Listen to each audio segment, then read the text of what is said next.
nor do the board policies provide us to do so. Therefore, there will not be any allowances for the public commenters to yield their time to another. Each public commenter is limited to 3 minutes. Once that time is elapsed, the microphone will be turned off. Dr. Goldsmith. Thank you, Board President. The Brown Act prohibits the board from discussing or taking action on public comments for matters that are not on the agenda. No conclusion should be drawn if the board does not respond to your public comment.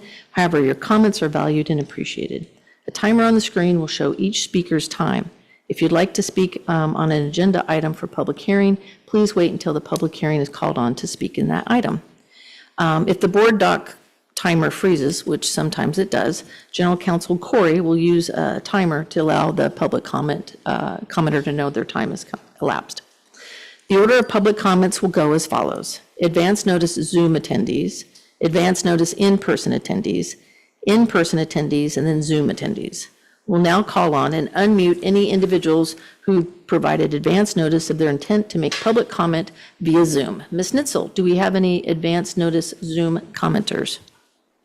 Chancellor, I do not have any advance notice Zoom. However, there was an advance notice in person that I see on Zoom. Dr. Leanna Evans. Dr. Evans, if you want to make your comment on Zoom, you should be able to unmute yourself and speak. Great, thank you. So good afternoon. My name is Dr. Leanna Evans, and today I wanted to talk about part-time faculty pay, but it's such a broad topic that I narrowed it down to just office hours. So I have taught in multiple states with every other instructional appointment having built-in pay for our office hours obligations at the same rate of pay for lecture hours. Currently, I'm a part-time faculty member who teaches psychology courses at both Clovis and Reedley colleges, both in person and online. While I strongly encourage my students to enroll in in-person courses, our online courses are completely full. I teach an average of 120 students every semester, with the majority of them online.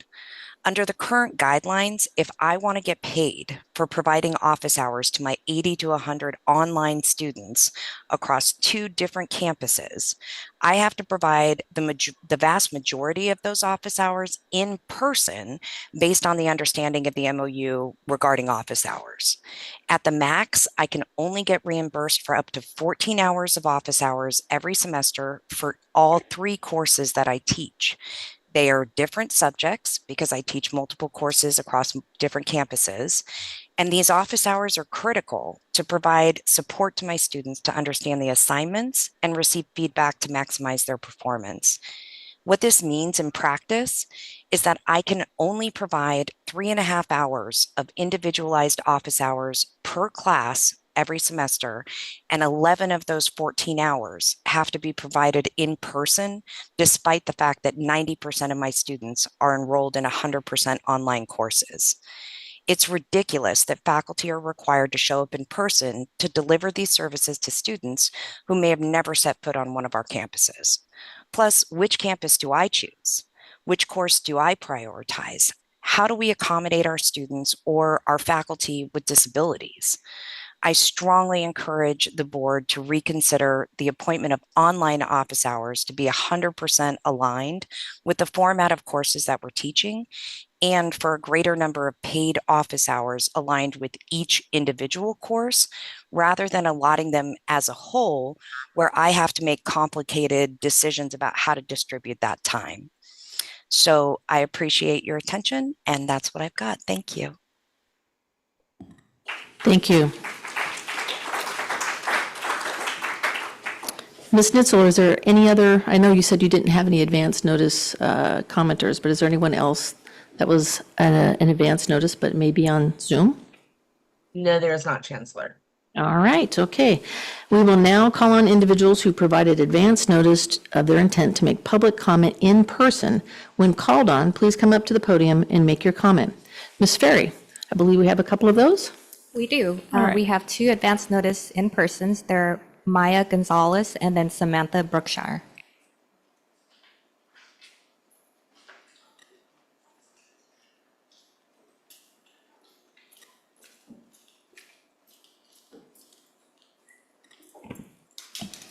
Good afternoon, trustees and members of the board. My name is Maya Gonzalez, and I am a librarian at Madera College. I'm here today to raise a serious concern regarding library shelving capacity and the ongoing impact it has on our ability to serve students equitably and in alignment with state and district standards. When our library relocated from the AM building to AV2 in fall 2023, library staff and administration were aware of the new shelving layout, that it would not accommodate our existing collection, nor would it allow for the growth that was outlined in the original Measure C project description and the anticipated enrollment increases. Library staff also provided data and information regarding the need for more shelves and growth. During 2018, during early design meetings with the Darden architects, the approved plan included moving all of the existing shelving to the new facility and adding additional shelves to increase our capacity and match the outlined project enrollment growth. Shortly before the move in 2023, after discovering ADA compliance issues with several shelving rows, our library team proposed a strategy to maintain our shelving needs, but we were informed that only one row would be added. This was far less than what was needed to match even our prior space. The shelving that had been approved to move from the AM library was never relocated, and instead of being repurposed as outlined in the original architectural plans, it was later discarded during the renovation of the Multicultural Center. We are now operating at less shelving space than we were prior to the move into the new library, and even though our square footage has doubled, our shelving capacity has actually decreased. Since the move, the library team has done everything possible to make do with the limited shelving we have. However, after more than 2 years, the situation has only negatively impacted our students. Each semester, we face difficult decisions between maintaining a relevant current collection that supports student learning or removing materials simply because there is no space to store them. Decisions regarding shelving have remained under the authority of VP of Learning and Student Success and Campus President, but repeated requests for dialogue from both librarians and our faculty union have gone unanswered. Our library is central to student success. It is a place of learning, exploration, equitable access to knowledge, and operating at less than the half of the recommended capacity undermines that mission. I'm asking the board to take a closer look at this issue, not on paper, but in person. I invite each of you to visit the library and see the amount of empty, open space that now exists where shelving should be. I respectfully urge the board to revisit this issue and ensure our library has sufficient shelving to meet Title V standards and reaffirm the district's commitment to providing all students with the resources that they need to succeed. Thank you for your time.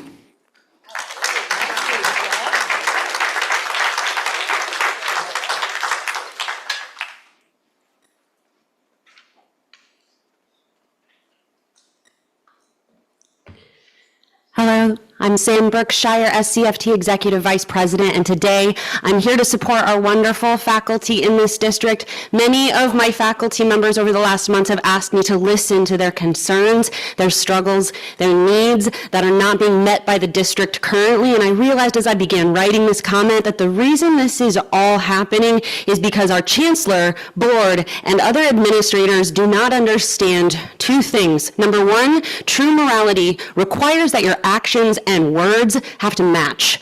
Two, that doing some good actions doesn't mean that you can also do bad actions without consequence. To be moral, you cannot tell faculty that you are proud of them for their incredible work and then outsource their jobs to high school instructors. You cannot praise faculty for their sacrifices and then proceed to withhold their benefits when they need breaks. You cannot talk about wanting faculty to take care of themselves during national tragedies and then refuse to offer all faculty fully covered health care. You cannot pay your district and say your district is equity-minded and then force part-timers to beg for office hours with zero office space or give lab instructors less money for equally valuable and equally exhausting work as lecturers do. We as faculty understand and are happy about all the wonderful things this district has done. No one is arguing the successes that have been accomplished when there is evidence of those successes. But in rhetoric, when a claim is made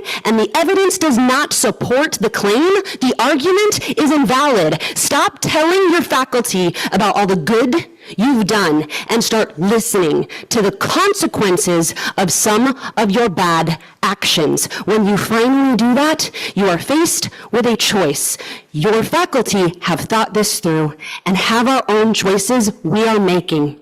Every response in the form of your actions, not just your words, which you give to us after these public comments, is being listened to. Start listening back before you find yourselves in a position you do not want to be in. Thank you.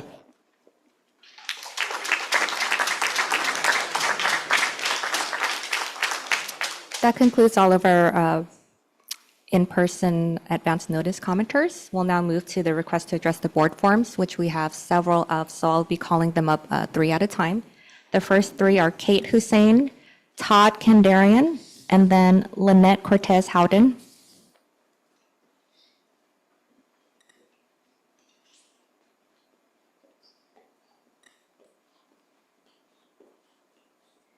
Welcome to Madera. I have always been struck by the calm and steadiness of this campus. I still can't believe how brilliant and brave all of my students are, and as we've grown, I've been amazed by my colleagues' courage and commitment. Madera is a college worth the sacrifice. However, I stand with fear of retaliation to say people with local and district power are also far too willing to ask classified, faculty, and students for more sacrifice. People who think we won't notice that when they disparage the 50% law, it is to pit counselors and classified against instructors and hide their own admin bloat and explosive legal and consultant fees. Who think we don't talk to each other to identify lies, who think we're not analyzing budgets and contracts, who put smart and capable untenured faculty in coordinator roles for institutional work like distance education, dual enrollment, and guided pathways, while also using these faculty as cannon fodder and threatening their careers, who, with the aid of legal and HR, blatantly misinterpret the contract, who fight through every committee operating agreement revision to scrub procedures rooted in the Brown Act and Roberts Rules. After all, in the words of your own legal counsel, why wouldn't you want to follow the Brown Act?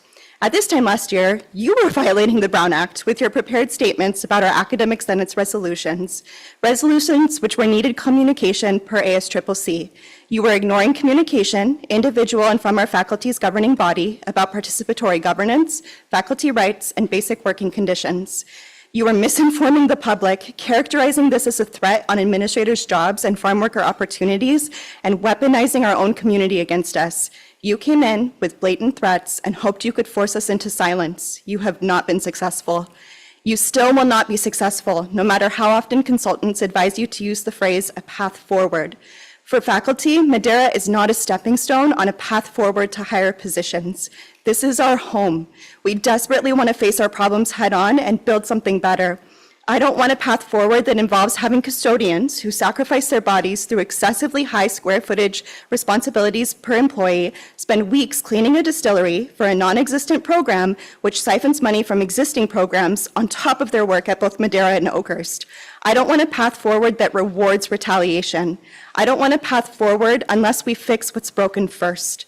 To my classified and faculty colleagues, request that your senates and unions use their power to act. Ask for accountability and, if you see fit, no confidence votes above the college level. District office, trustees, chancellor. Keep making public comment no matter how often trustees are on their phones.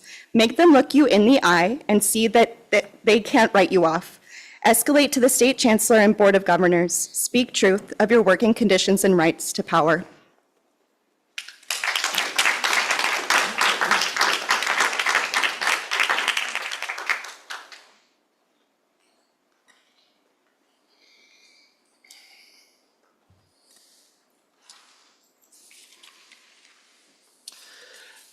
As has been well documented, both to this board and the district at large, there are quite a few issues surrounding Canvas. Permissions were changed, instructional designers were often helpless, and students suffered. Some may have been lost, all under the leadership of District Director of Distance Education and Instructional Technology, Jody Steele. It's that title I want to speak about tonight. At our district-wide Canvas convening, Chancellor Goldsmith made some opening remarks. During her statement, the Chancellor indicated that Jody's position was not a new position, but rather it was a moved position. Several of us had asked to get her job description for 6+ weeks. We were given the runaround until yesterday afternoon. Prior to this convening, at the August 22nd MCC Academic Senate meeting, there was a motion made and passed to invite District Director Steele to come to the September 12th Senate meeting to answer questions about all the various issues with Canvas. She agreed to do so. At the outset of the meeting, our agenda description drew Dr. Steele's ire. It referred to her as a district director. She was insistent that we change it and that she was just a director, not a district director. A senator, at her urging, made a motion to amend the agenda, and we did so. Fast forward to September 23rd. The Academic Senate presidents had a meeting with Vice Chancellor Frost in the 4th floor conference room, which happens to be right next to Jody Steele's office. And there it was, on full display, a sign on the door to her office, Jody Steele, District Director, Distance Education. Whoa, whoa, whoa. There must be some kind of mistake here. She absolutely insisted that she was not a district director of anything. You know what? Maybe somebody just ordered the wrong sign. Except that doesn't explain her LinkedIn profile, which she controls. Under her experience, she indicates a change in February 2025 from director at FCC to district director at SCCCD. To quote a line from Hamlet, something is rotten in the state of Denmark. Clearly, the district director has lied. Either she lied to my Senate by saying she wasn't a district director when she was, or she's lying to every person that walks by her office. Is it any wonder the faculty have trust issues? But it's more than a single lie. It feels like a cover-up.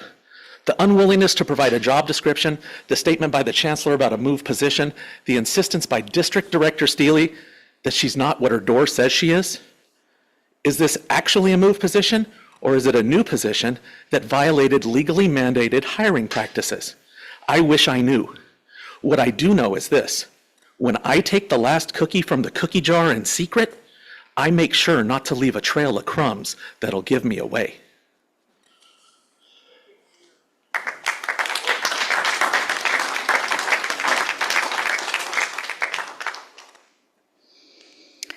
Hello, Lynette Cortez Howden, mathematics instructor here at Madera. I find myself really frustrated by the facade that is participatory governance at MCC. There is no such thing.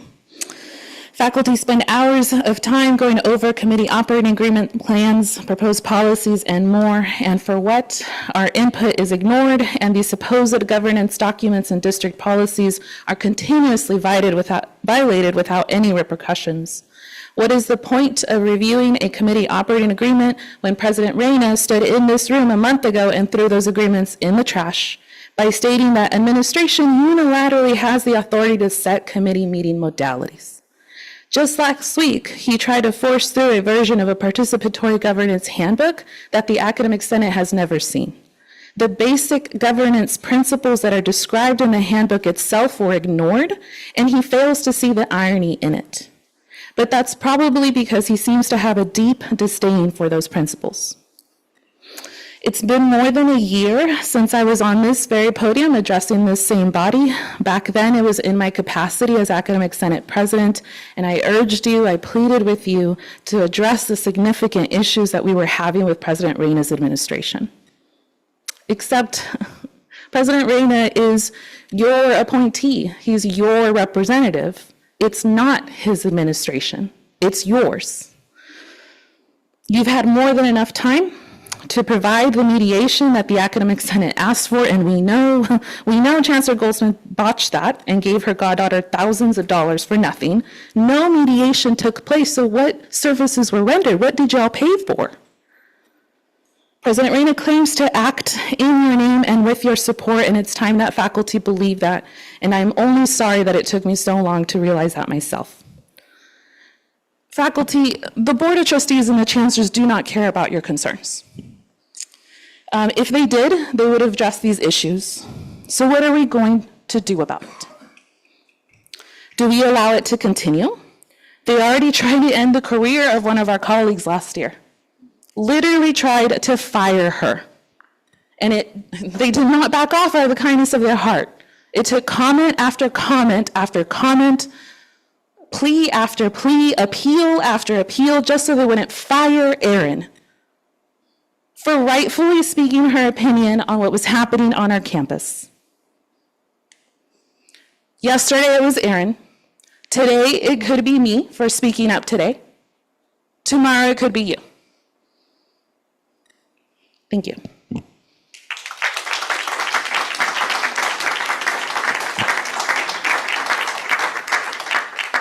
The next three are Richardson Floridor, Hillary Beeler, and then Dr. Antoinette Aizon.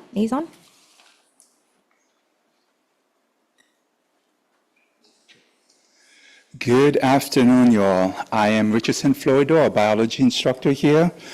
I was at the APC meeting yesterday, the Administrative Planning Committee, and it was reported that the actual 50% law expenditures by annual target by campus.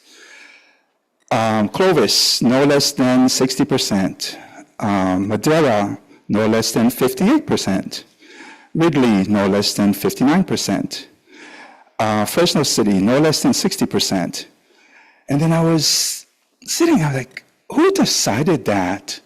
Because when we became the latest community college in 5 years ago, we became the first community college under the guided pathway approach.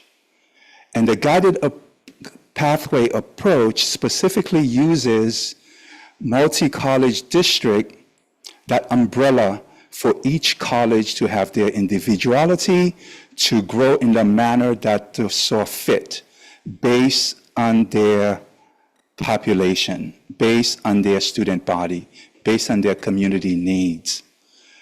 Our needs are completely different from Fresno City and Clovis, in that we literally are the model for socioeconomic, first gen, the people who need the most help, who need the most funding. We systematically get less and less funding relative to our growth rate. We grew so much faster than our sisters, but yet classify remain relatively the same. Full-time faculty remain relatively the same, and growth at a much slower pace. Who decided that? Strictly the DO, strictly at the chancellor's discretion. And this is why the state, about 14 years ago, had us form the DBRAC. That created a funding model that is not based strictly on FTES, but by program, by rate of growth. All this was written down in formula. Every constituents group was represented, every single one. All of us came into agreement. And now we have this allocation funding with the title of DBRAC, which, by the way, only met 3 times in the past 2 years. I mean, how's the funding coming? We need the most help, more money, more help. We're not getting.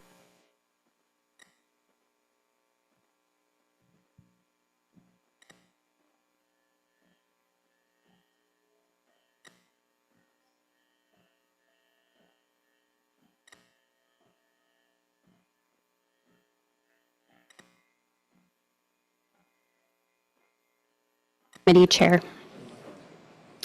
A year ago, I sat in this auditorium holding my carefully composed public comment, hoping that my Board of Trustees could be trusted to understand the Ed Code and Title V issues my Curriculum Committee and Academic Senate were experiencing. Instead, almost every one of you proceeded to violate the Brown Act by responding to our public comments with your prepared statements. You berated faculty for speaking truth, and you told us to, quote, get back to work. Well, believe it or not, we have been working. My curriculum committee over the past year reviewed 107 submissions in fall 2024, an additional 186 submissions in spring 2025, numbers which correspond to roughly 37% of our entire curriculum bank, all while facilitating a transition to Curricunet that has taken hundreds of hours of our time. My faculty show up to our meetings and do the work, while our administrative counterparts are largely absent. For the past year, my colleagues and I have consistently shown up. We have presented to you the facts, the laws, and the regulations that govern participatory governance in the California Community College. We have reached out to you by email, by text message, and in person, but we have been consistently ignored. I have no faith in your willingness to adhere to Title V and Education Code. I have no faith that you desire to uphold the tenets of participatory governance and hold your employees accountable. So tonight, I'm not here to beg for your ear. I don't think you'll lend it. But I will state some facts about dual enrollment in the hopes that maybe some in the audience will care. Did you know that this board has approved CCAP agreements with at least 22 feeder high school districts? Documents which have major implications for curriculum, standards regarding student preparation and success, educational program development, faculty qualifications and equivalency, and processes for professional development. At least 4 of these agreements are specifically with Madera Community College. And while I can't speak for the other colleges, none of these were ever approved by the Academic Senate. Did you know that district administrators have routinely ignored AR 7121 and the part-time collective bargaining agreement in the hiring of dual enrollment instructors at the high schools? Did you know that some dual enrollment instructors are paid a tiered stipend according to how many students they give a grade of C or better in their dual enrollment course? How are any college faculty supposed to trust the rigor of a dual enrollment course when the high school teacher's bonus is tied to how many students pass the college course? If you didn't know these facts, now you do.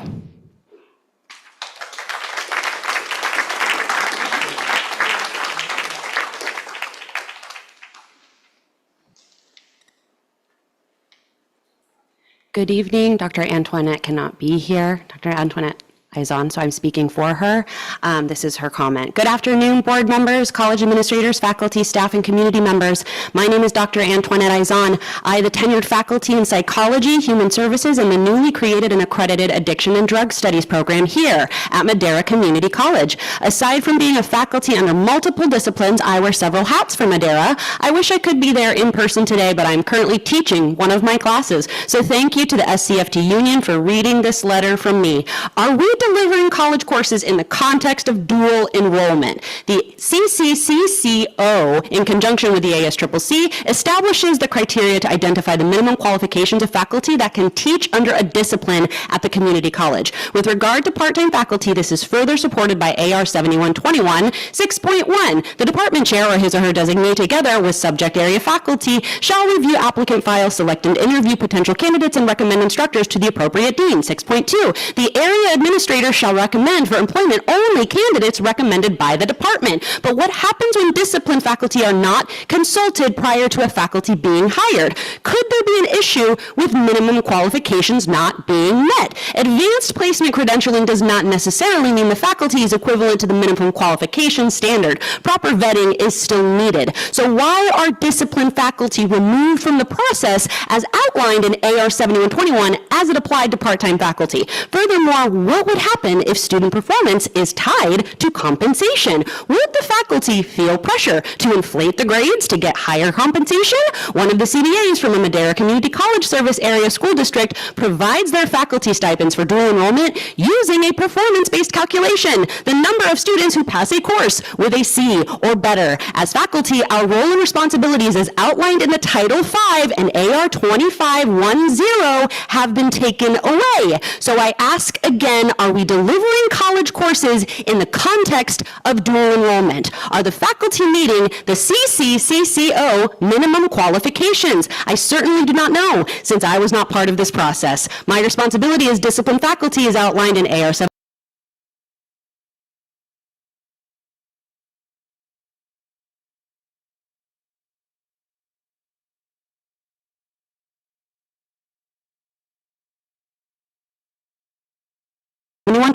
AR 7121, Title V, Cal Ed Code, grade inflation can be an issue. Is the curriculum of MCC being delivered in the same quality and rigor at the high school versus the college when compensation is incentivized? Are these high school students truly getting equitable access to education. These are some of my concerns for Madera Community College's dual enrollment program. Thank you.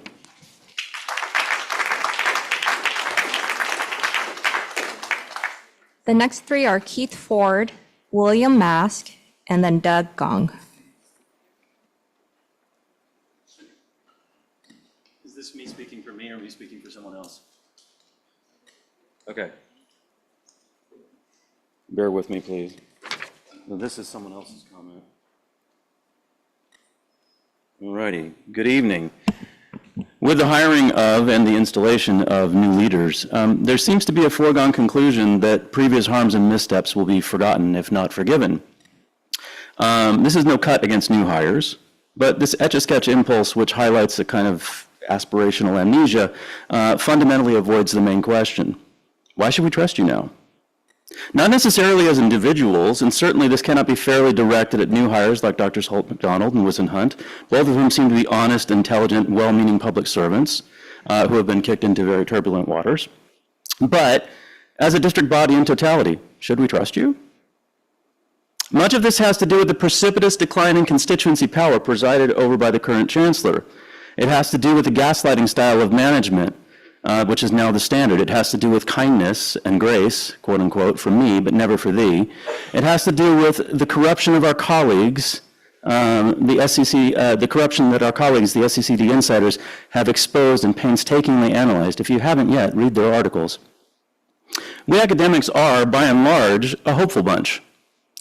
But we're also not stupid, and when what we see and read along with how we are treated fails with stunning longitudinal consistency to align with the ChatGPT polished, condescending, vacuous messaging from the district, we lose trust. When the Board of Trustees seems not to act to counter these deeply harmful trends, we lose trust. And for my part, what I see and read along with how we are treated, particularly by the district, has done nothing to restore this trust. So, we need authentic action, backed by accountability and openness. Platitudes ain't gonna cut it.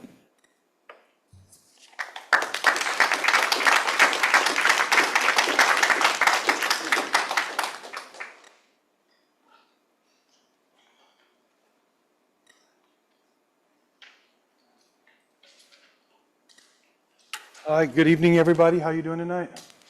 William Mask, history professor, ASG faculty advisor, program review coordinator. I also serve on APC, the Administrative Planning Committee, and the Equity Committee. I'm currently on 2 tenure committees. I would go on, but I'm like most of my colleagues up here. We truly work our ass off every day. And sometimes it's the most rewarding thing that we do, watching our students blossom and go. And yeah, some of my colleagues point out we've been incredibly successful. The one thing that I'm not going to talk about shelf space and meeting modalities, none of that stuff really matters to me. What matters to me is the students and how we perform for our students. I'm truly concerned about a couple of issues that some of my colleagues mentioned tonight. Yesterday at the Equity Committee, we talked about equity. And then I went outside to watch the guys set up the tent for today's job fair. The guys that were doing the grounds had to stop and scramble over to help the guys put up the tent because we only had 2 guys to put up the tent, and it's a 6-man tent. I've put them up before. If you put them up wrong, you're going to fall and get hurt. So we had to stop doing the yards to come over and put up a tent. They don't have that problem with the other schools because they got hell of people working on all those departments. And then I'm reading through program review. Our Child Development Center, we're building it with Measure Q, or it actually was Measure M or whatever one it was before. It's finally going up. There's a position that's required by the state that we do not have yet. And then I started looking through other program reviews. Our classified staff is dwindling. It's falling apart right before our very eyes because we do not have enough. It's not anything other than math. It's simply math. It's not about you moving this and moving that. It's about people being put in places to where they're not dog-tired when they go home. I feel bad for my dean. Shelley Connor works her butt off every day, runs a tight ship, runs a fantastic department. In fact, I think every single program in this department is flourishing big time. And that's because she's fantastic, but she hasn't had Steady Freddy, executive assistant, for going on 2.5 years now. We're having to do the work because she's got all the other stuff to do. I can't tell you enough, the budget crisis in Madera is getting to the point where we might need to call the press. We might need to call other people. And then I was going to be nice and quiet because Measure Q is about to roll out here pretty soon. But at the last board meeting, we rolled out the growth monies. Right? Remember that? I remember it. We came in 4th. Well, the numbers that the state provided us say we have an 80% growth over the last 4 years. Not one other college in the state.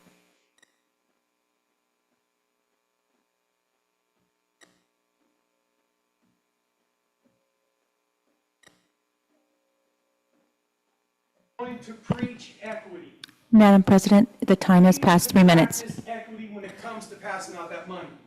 Can you please wrap up your comment? Thank you.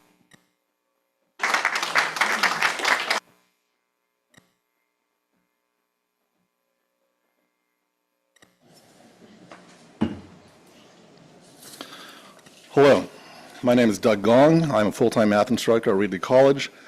I'm also the treasurer for the State Center Federation of Teachers, AFT Local 1533. The State Center Board of Trustees have 5 stated goals. 2 of the 5 goals mention competitive pay. The board recognizes competitive pay as an investment in human capital. For State Center faculty, our pay is far from competitive when compared to our neighboring district to the south, College of the Sequoias. Over the next 10 years, based on current contracts, I would earn $161,272 more at COS. A faculty member in Class 5 with 32 years of service at COS would be able to retire at the end of 25-26 school year, earning about $36,000 per year more than their counterparts at State Center. That is $36,000 more per year for the rest of their retirement. Clearly, State Center faculty do not receive competitive pay. Not only do COS faculty earn more money on their salary schedule, but they also have 3 fewer duty days per year, and their health care benefits are better funded. COS faculty can achieve class advancement more quickly. Class 4 at State Center is equivalent to Class 5 at COS. State Center faculty are better educated, work more days for less pay and less health care. State Center proudly displays its KPI results as a direct result of faculty working towards completion, graduation, transfer, success, and enrollment recovery. If State Center cannot offer faculty competitive pay because it does not have the money, then we need new leadership because COS cannot be better than State Center. If State Center can offer faculty competitive pay but chooses not to, then we need new leadership because COS would be better than State Center. To my fellow faculty members, what we tolerate, we encourage. If we tolerate non-competitive pay, we will encourage more non-competitive pay. The time for tolerance is coming to an end. Thank you.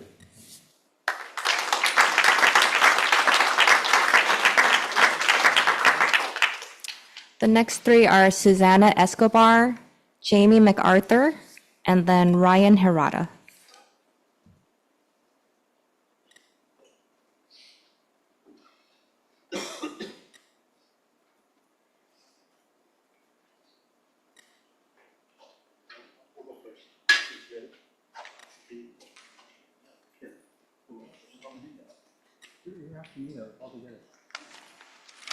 The one for me is for CTE, right? That group?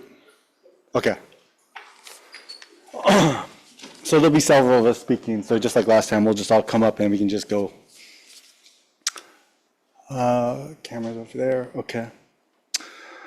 I'll be presenting 5 simple points for our district's decision makers, the chancellor and the board members, to increase their insight into the workload and plight faced by CTE faculty. Number 1, initial salary placement. If the district wants the best qualified faculty, then the ability to earn a competitive salary needs to improve.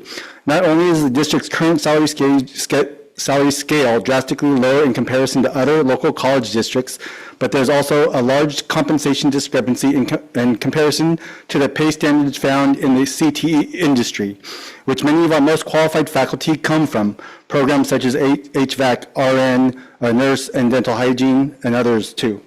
Number two, salary advancement, and I quote a district CTE faculty member, "We need our industry trainings and certifications to count for salary advancement, all of it, because this will help train our students better.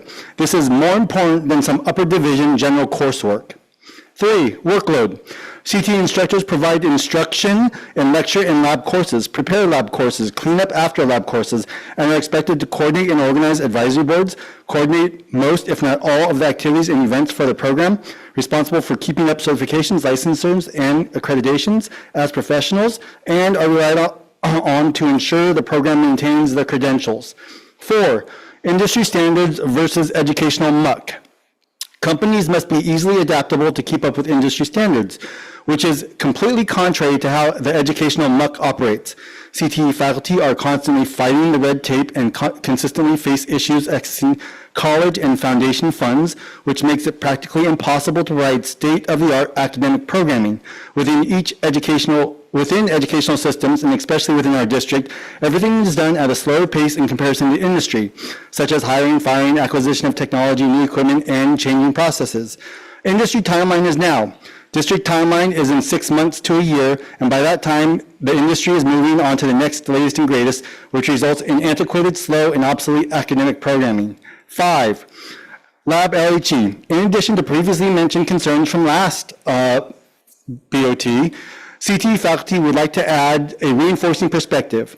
Could you imagine all of our CTE program graduates entering their careers and workforce being told, in this industry, you only receive credit for 45 minutes of every hour you work, or that the starting minimum wage will be reduced by 25% since they will only get credit for working 75% of the time.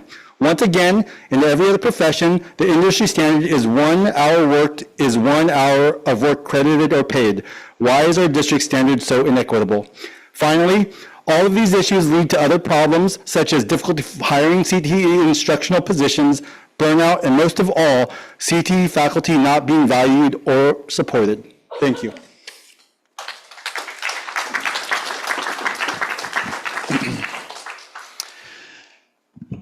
Good afternoon. My name is Jason Asman. I'm a CTE faculty member here. I work at Ridley College, and I just have a few points to make.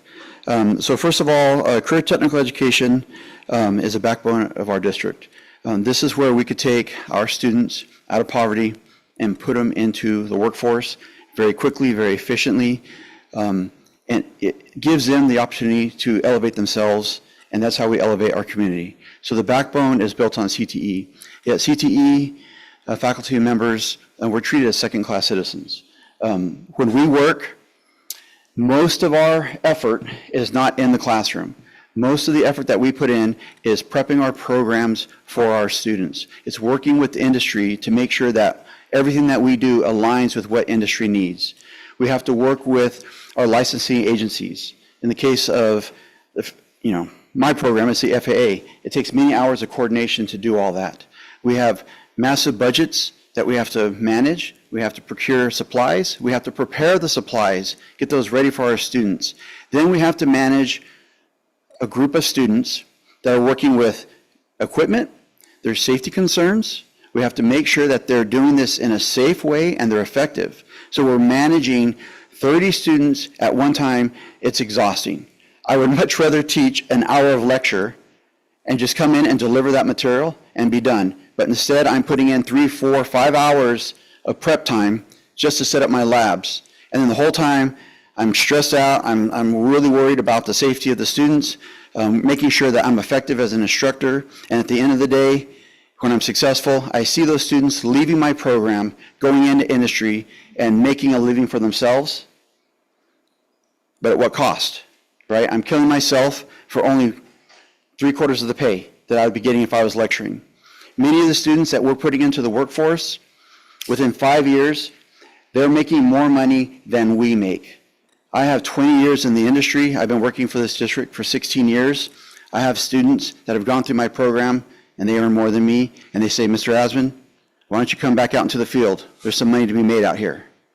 But the reason I don't is because I am here to serve the students. I am not here to put money in my wallet, although it would be nice to put food on the table for my children. But I'm here to serve these students to make sure that they now have the opportunity that I had so they could go out in the industry and they can make a living for themselves. So we sacrifice ourselves every single day here for that goal. And that's what makes this district great, is the dedication that the faculty have for our students. We just ask that we're treated equitably and that we're paid fairly for the work that we do.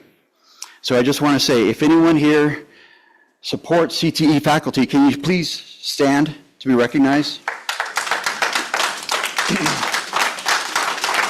So not everyone is prepared to speak, but here they are. Thank you.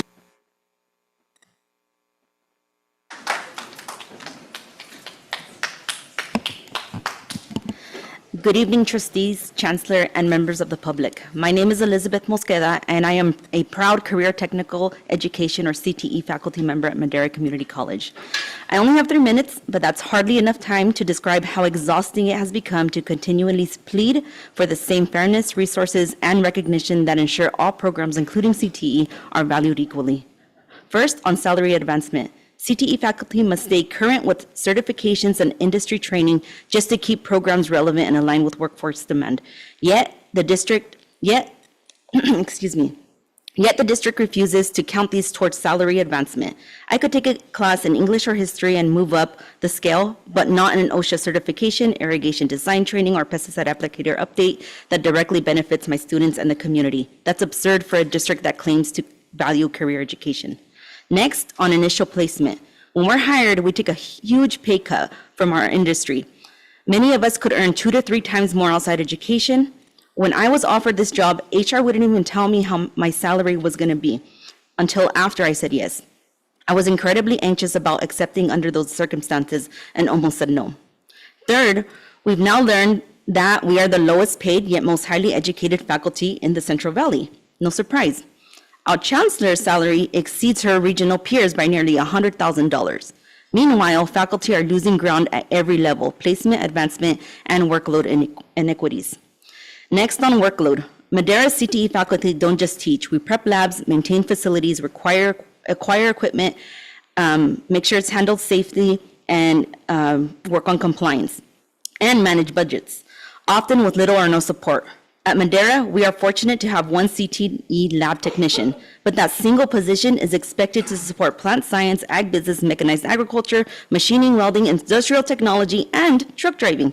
It's an unrealistic workload for 1 person and needs faculty constantly filling the gaps. We're running programs with no clerical staff and in some cases no dedicated lab space at all. Madera has no farm, no greenhouse, yet you've all approved hundreds of thousands of dollars for President Reyna's agave, a project that has zero curriculum till this day.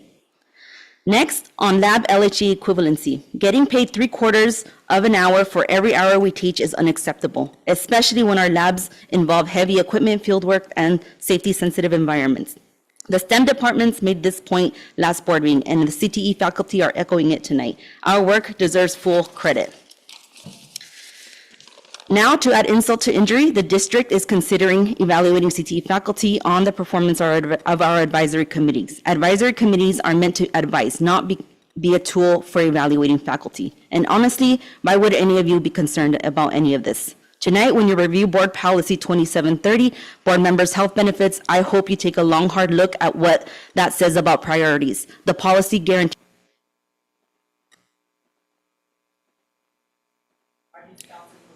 Ma'am, your time is up. Excuse me, your time is up.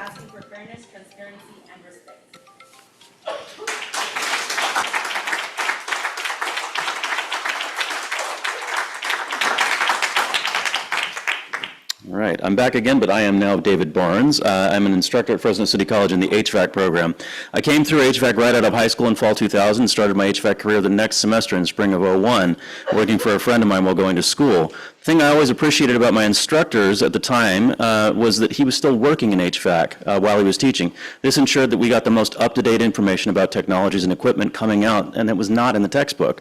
In my last job at HVAC, I was involved in the hiring process for the service department. The students we interviewed from Fresno City College's HVAC program were always at least a step above the students from other programs in the area.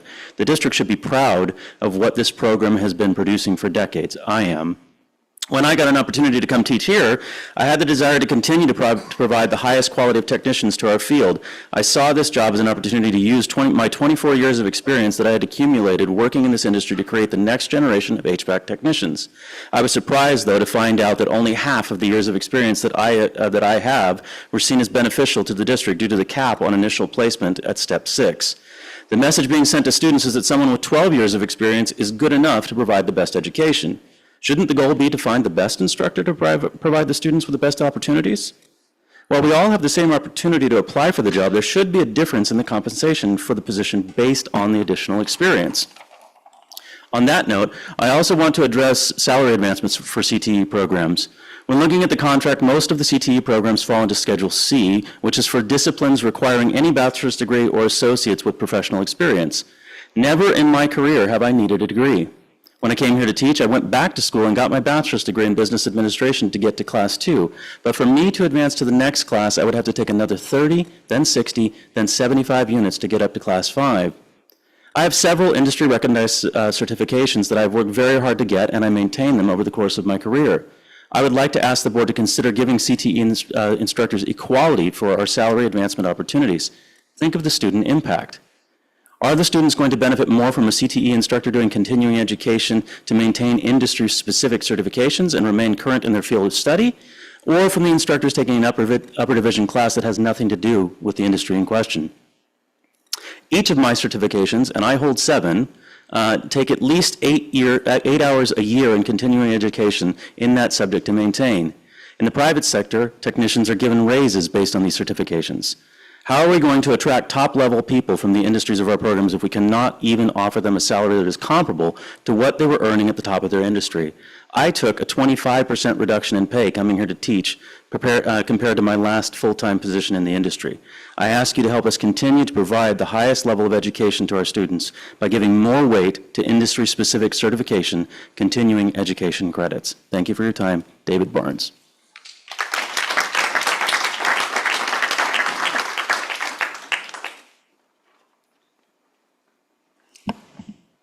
Hello, District Board. My name is Jamie MacArthur. My pronouns are they, them. I am a tenured chemistry faculty here at Madera Community College. I'm happy to see that I didn't arrive too late for public comment this month. My lab schedule continues to be a challenge in that regard. Fortunately, my commute was a bit shorter this time, just coming over from AV1 instead of down to 99. I want to start by saying that I realize it must be really hard to be an administrator during these times, by which I mean any time since the 1980s. Public support for higher education has eroded throughout the course of our lifetimes, and I realize that you feel you must beg at the doors of billionaires and bow to their whims with whatever scraps they hand out. I realize that it is the billionaire class which is normalizing the executive overreach that is occurring in this country and within this district, unfortunately. It is too much for my mental health to keep up with the details of that overreach both on our campus and in our country, so my hope is that someone else will be willing to share the details related to our campus.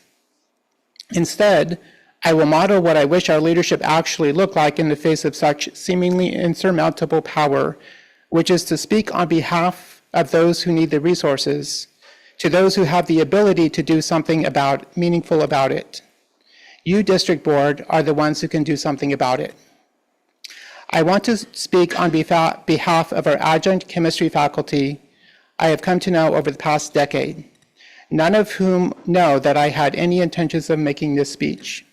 I speak on behalf of Lawrence Zamora, Laura Burgess, and Katie Heredia, and the 3 new adjunct faculty that I have not yet had a chance to meet.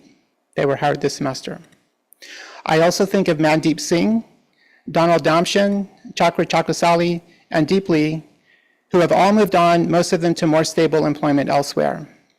It has been a pleasure to get to know each of these people, and I wish I had the time to share stories about all of the hard work they have done for us, especially during COVID.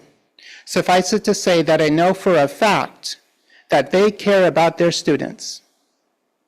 Unfortunately, I am also aware of how the lack of access to health care has had an adverse effect on some of those people and their loved ones.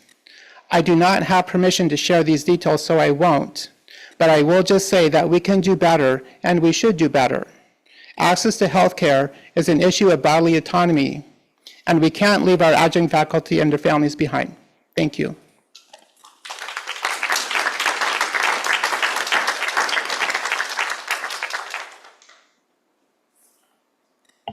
Was Susanna Escobar here to provide comments?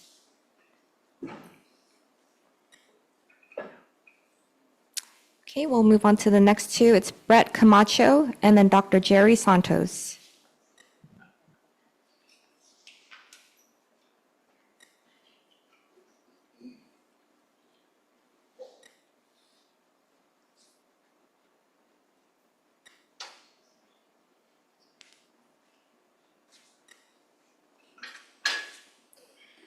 Good afternoon. My name is Brett Camacho, welding instructor at Fresno City College. I've been there 21 years. I teach in a building that's probably 60 years old that has a lot of issues, and I just came here today because I know the bond has passed and FCC is looking at expanding the Fresno City College campus, and I want to make sure that our CTE programs that are left on Fresno City College campus are taken care of properly. I can just speak for the welding program. I've been there, like I said, since '05, started with 2 people, and now we have 5 full-time faculty. We probably have one of the best programs in the state, and that is fact by when we hold welding camps and teacher education for high school welding instructors, that we have instructors coming now, flying in from San Diego, coming down from Chico area to take courses from our instructors to help them be better educators in their high school, and also for the high school students traveling that far to spend 3 days at our camps that we have for them. So I just want to make sure again, that when it comes time to start divvying out space, because I know it's going to be a dogfight for a lot of programs out there that want the space, that welding, construction, those programs, HVAC, couldn't be here today, that we have the appropriate space. Again, these buildings that we're in are probably over 60 years old, and were developed for example, the welding department with 1, maybe 2 instructors in mind. And now we have 5 full-time instructors, I want to say at least 3 to 4 adjuncts teaching max overload, and I can have room for probably 2 more adjuncts if I can find time and a space for them, maybe Saturday and Sunday, because we go Monday morning at 8 o'clock and we finish at 1:30 on Saturday afternoons. And we're going to start doing that at West Fresno as well within the next semester, so we'll have 2 campuses going 6 days a week with welding alone.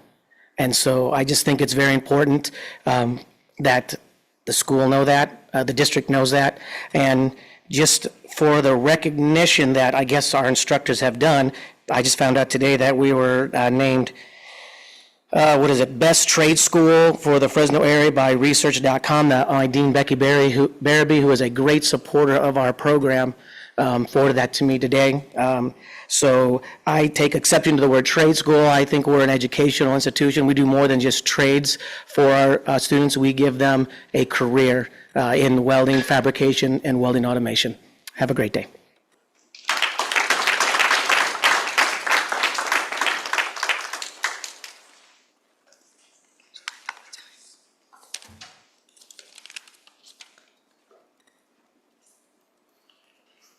Good evening. I'm Dr. Jerry Santos, and also a licensed marriage family therapist. Today, I'm not here to address the board because this board has made it clear where its loyalties lie, with Chancellor Goldsmith. Not with students, not with employees, not with the community, but with Chancellor Goldsmith. They have either enabled her destructive actions or remained silent prioritizing political preservation over their sworn duty to protect this institution, its employees, and its students. Instead, I speak directly to the public and to every employee of State Center Community College District. On Monday, I shared a video of Chancellor Goldsmith at the Black Women Organized for Political Action Luncheon. If you haven't seen it, I urge you to watch it, but be prepared, because it is deeply disturbing to hear Goldsmith sermonize about free speech while actively retaliating against those who dare to speak up in the district. It is also troubling to hear her feigned concern for the Black community when her record tells a starkly different story. In the video, Goldsmith condemns corrosive behaviors in an institution that fire faculty for speaking their minds. Yet here in our district, she suppresses speech, punishes whistleblower, and perpetuates a culture of fear as well documented by the SCCCD insider. They show you her retaliation, her deceit, and her lies. The worst part in her tearful theatrics, worthy of probably an Academy Award, tears that often wills as a shield to mask a scorched earth campaign aimed at silencing dissent. While she claims support for free speech, she verbalizes her contempt for anonymous sources, the very people exposing the truth. So in other words, she wants free speech when she uses it and it benefits her. But when it's directed to her, exposing her corruption, there is no free speech. This is not the way it works. Do not be fooled by these theatrics, or let these crocodile tears silence your voice. This is a call for all of you to speak up and stand up. All of you to speak up and stand up. Tell your truth. The future of State Center depends on our collective courage to confront the source of corruption. Goldsmith and her supporters, including Trustee Akeda and Johnson, Frosty the Henchman, Juliana Mosier, Sidney Luna, Don Lopez, Joe DeSteely, and the many cronies and minions on campus and in our district. And to Dr. Denise Wissenhunt and to Dr. Holt, do not make me an enemy, because I am not your enemy. I don't know you. I am not your enemy. Listen to the truth, because these are my truth as a Black woman. If it's not you today, it might be you tomorrow. Ask Jerome Conte, ask Janine Boland, ask Janine Castle. Getting fired for the sole purpose of asking questions while being blocked. And to Michelle Smith, I am not your enemy. And please don't make me one of your enemy, because you'll end up on.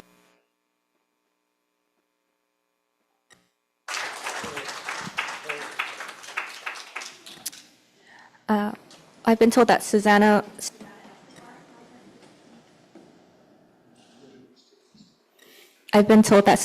Escobar is now here for her comments. Yes.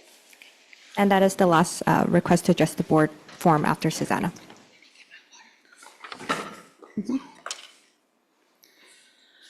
Good afternoon, Board of Trustees, College Presidents, and Chancellor Goldsmith. My name is Susana Escobar. Sorry.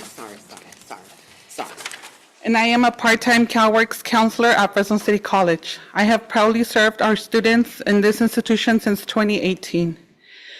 Part-time counselors like me are the backbone of student support, and I believe we play a vital role in the daily operations and overall success in this institution. We're deeply committed, hardworking, and often going above and beyond to serve our students, doing everything we can to make sure they succeed. We love our work and take pride serving this community college.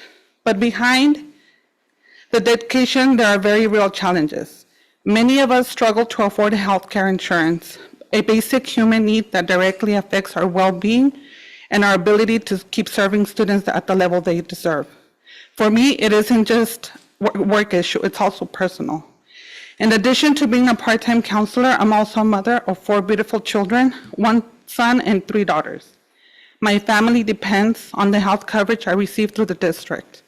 Without it, the alternatives through Covered California are simply unaffordable. Just to give you a perspective, a bronze plan with very high deductibles and copays goes about $1,500 a month. Silver plan, $1,800 a month.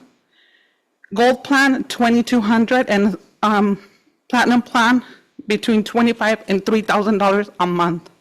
This is for my family of 6. This is a big chunk of my paycheck. Without the district-provided insurance, I would have to choose between providing medical care for my family or keeping a roof over our heads. This is why I'm here today, to urge you to protect and maintain eligibility for part-time health benefits. It's just not about fairness, it's about allowing dedicated educators like me to continue doing the work we love without sacrificing our family's health and security.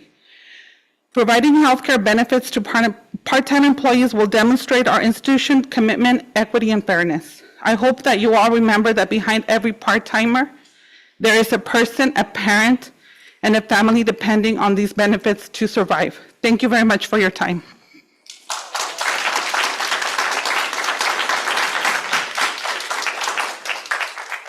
That concludes all of our requests to address the board forms. All right. Are there any other persons in attendance who would like to make a public comment? If so, please come up to the podium. Before making your public comment, please state your name. You have 3 raised hands on Zoom.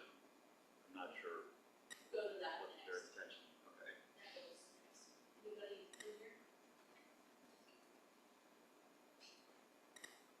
All right, not seeing anybody move towards the podium, we will now go to our public comments via Zoom. If you're on Zoom, please use the hand raised feature to indicate you'd like to make a public comment. If you're joining by phone, please press *9. When called upon and unmuted, please state your name and then begin your comments. Ms. Nitzel, do we have anyone on Zoom raising their hand? We do, Chancellor. First up is Bernadette Mordigian. Bernadette, you should be able to unmute yourself and speak. Hi, can everybody hear me? Yes. Okay, great. Hi, everyone. Dr. Bernadette Mordigian, psychology instructor of 13 years at Fresno City College. I am here again, year after year, to talk to you about office hours for part-time faculty and inequities in general. Since I feel like I'm not getting through to the board, I'll change my approach.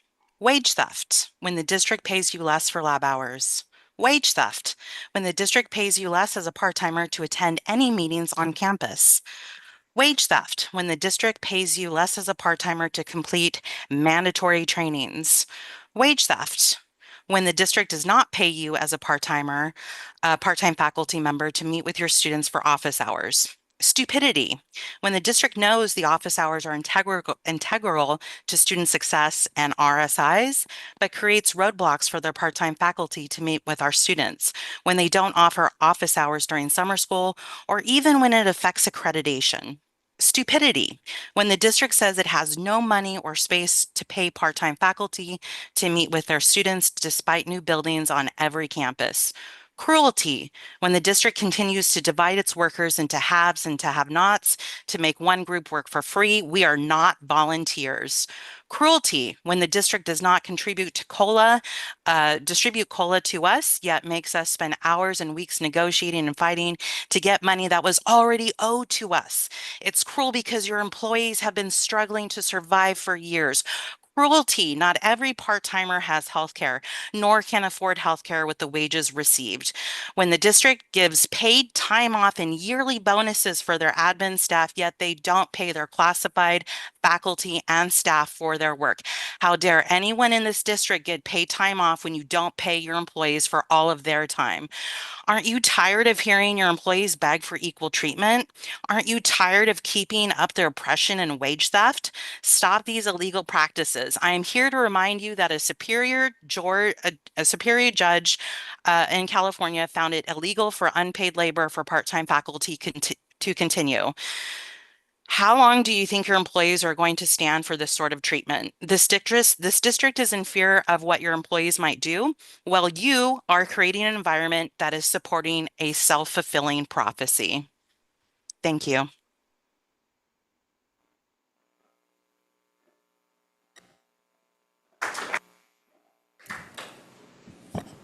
Susie, I believe there's another two individuals who are making indication they'd like to speak.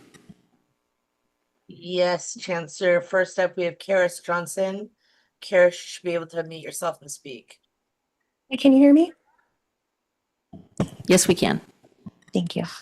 Hello, my name is Karis Johnson Franklin, and I'm a senior program specialist in counseling at Clovis Community College. I served as the classified Senate president for 6 years and am currently the CSEA site vice president at Clovis Community College.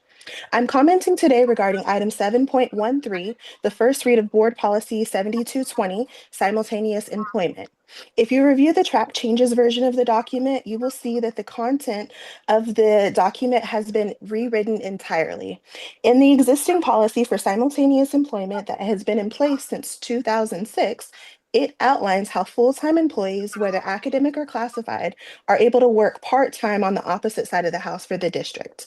This policy would greatly contribute to professional development opportunities, employee retention and growth, as well as have a positive impact on student success by having more well-rounded faculty and classified professionals. I believe this policy has a deeper impact on classified professionals than our faculty counterparts, and that many of our members hold master's degrees but need to rely on the stability of salaried income and benefits while waiting for the few coveted tenure track faculty positions to arise. If allowed, this policy gives classified professionals the opportunity to gain experience as adjunct faculty while maintaining their financial security in these very insecure times. When I've inquired with Julie Mosier regarding this policy in the past, it has been stated that for benefit and overtime purposes, this is not feasible for the district. Many other community colleges and districts across the state allow for simultaneous employment in alignment with the way that the current policy is written. It is the belief of CSEA that these issues could easily be resolved with an MOU. The new policy language describes that a full-time employee's position with the district is to be the employee's primary employment obligation.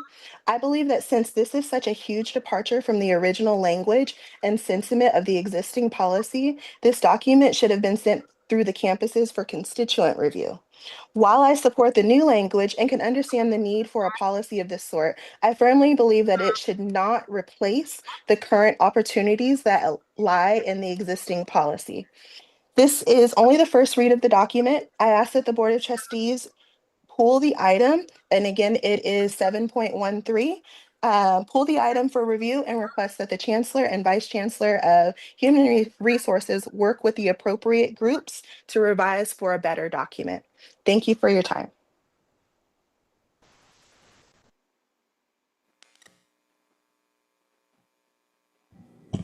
Thank you, Ms. Nitzel. Do you see any other, I believe there's one more individual who has their hand raised. Yes, Chancellor, I've got Zoe Swartz. Zoe, hold on, I hit the wrong button. Zoe, you should be able to unmute yourself and speak. Can you hear me? Yes, we can. To the Board of Trustees, as you know, the State Center Community College District Foundation is sponsored, in part, by the Coca-Cola Bottling Company of California, also known as the Ray's Coca-Cola Bottling Company. The SCCCD also gives the company exclusive pouring rights to its schools. As a student of the college within the SCCCD, I call upon the district to divest from the Ray's Coca-Cola Bottling Company and rescind its exclusive pouring rights. The Coca-Cola Company, under its Israeli franchisee, the Central Beverage Company, owns a manufacturing facility in Atarot. Atarot is a settlement in an Israel-occupied area of the Palestinian West Bank.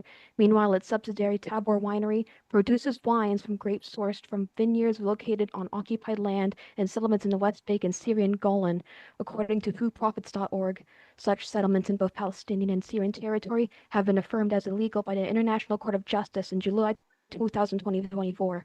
In December 2024, the BDS, Boycott, Divest, Sanction Movement, a Palestinian-led movement focusing on nonviolent protest and pressure upon Israel, added Coca-Cola and its subsidiaries to their grassroots boycott list.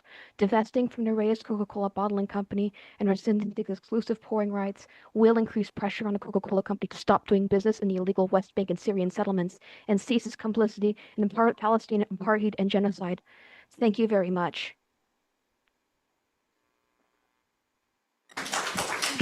Thank you, Zoe. Ms. Nitzel, do you see any other hands raised? Chancellor, there are no more raised hands. All right, thank you. President Parr, I believe that closes our public comment section. All righty, moving on to section 4, closed session. Item 4.01, recess to closed session. The board will now recess into closed session at 4:58 p.m. to discuss closed session agenda items. Following closed session, any actions taken in closed session that must be reported out will be orally reported out during the agenda item